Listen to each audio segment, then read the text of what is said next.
आज करायची आहे ज्वारीची उकडपेंडी। तर त्यासाठी 1 कप मी ज्वारीचं पीठ घेतलेलं आहे। तर ते आता आपल्याला छान खमंग भाजून घ्यायचं आहे। आधी आपल्याला तेल घालून घ्यायचं आहे।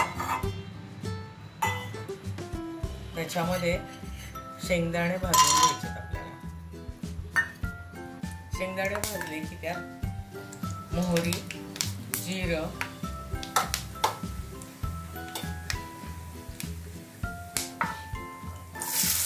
कांदा आणि हिरवी मिरची हे सगळं परतून घ्यायचं आहे। कढीपत्ता, चवीनुसार मीठ घालूया म्हणजे कांदा पटकन परतला जाईल। त्यात घालायची थोडी हळद।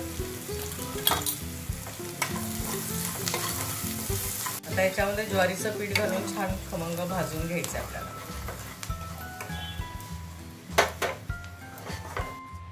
इथे अर्ध्या कपाला थोडं कमी दही घालायचं आहे आणि तेही याच्यात परतून घ्यायचं चांगलं। चमचाभर साखर घालायची आणि ज्या वाटीने आपण ज्वारीचं पीठ घेतलेलं त्याच वाटीत मी गरम पाणी घेतलेलं आहे। थोडं थोडं करून घालायचं आहे आणि परतून घ्यायचं चांगलं।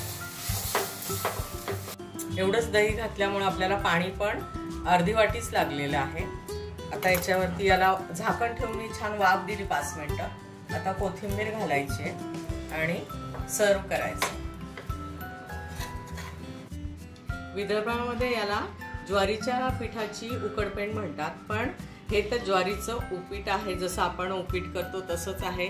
छान होतं। चांगलं मोकळं होईपर्यंत तेल जास्त घालायचं, परतायचं चांगलं, म्हणजे छान होतं।